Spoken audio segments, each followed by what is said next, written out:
अर्थात जीव रूप से भोक्ता, ब्रह्मा आदि भी स्वामी होने से महेश्वर और शुद्ध सच्चिदानंद घन होने से परमात्मा, ऐसा कहा गया है।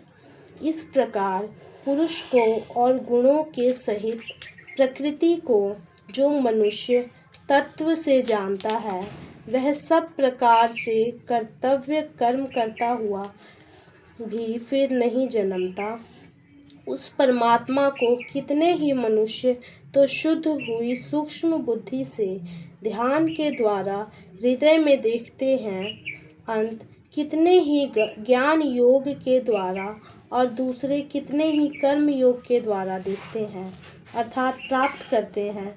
परंतु इनसे दूसरे अर्थात जो मंद बुद्धि वाले पुरुष हैं, वे इस प्रकार ना जानते हुए दूसरों से अर्थात तत्व के जानने वाले पुरुषों से सुनकर ही तदनुसार उपासना करते हैं, और वे श्रवण परायण पुरुष भी मृत्यु रूप संसार सागर को निसंदेह तर जाते हैं। हे अर्जुन, यावन मात्र जितने भी स्थावर जंगम प्राणी उत्पन्न होते हैं, उन सबको तू क्षेत्र और क्षेत्रज्ञ के संयोग से ही उत्पन्न जान।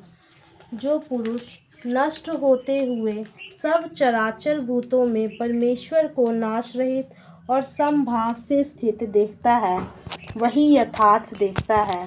क्योंकि जो पुरुष सब में समभाव से स्थित परमेश्वर को समान देखता हुआ अपने द्वारा अपने को नष्ट नहीं करता, इससे वह परम गति को प्राप्त होता है।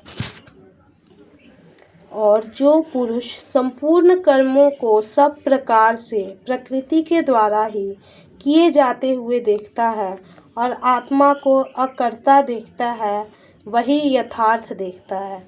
जिस क्षण यह पुरुष भूतों के पृथक पृथक भाव को एक परमात्मा में ही स्थित तथा उस परमात्मा से ही संपूर्ण भूतों का विस्तार देखता है, उसी क्षण वह सच्चिदानंद घन ब्रह्म को प्राप्त हो जाता है। हे अर्जुन, अनादि होने से और निर्गुण होने से यह अविनाशी परमात्मा शरीर में स्थित होने पर भी वास्तव में ना तो कुछ करता है और ना ही लिप्त ही होता है।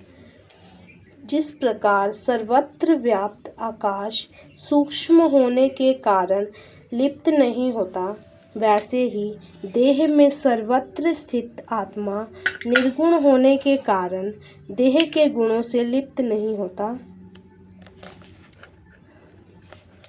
हे अर्जुन, जिस प्रकार एक ही सूर्य इस संपूर्ण ब्रह्मांड को प्रकाशित करता है, उसी प्रकार एक ही आत्मा संपूर्ण क्षेत्र को प्रकाशित करता है।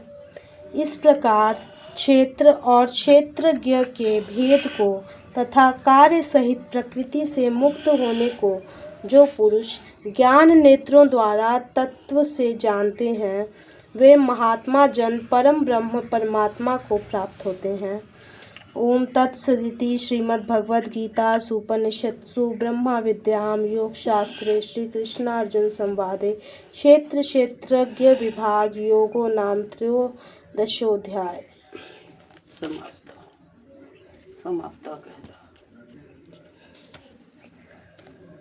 त्रयोदशोऽध्याय समाप्त।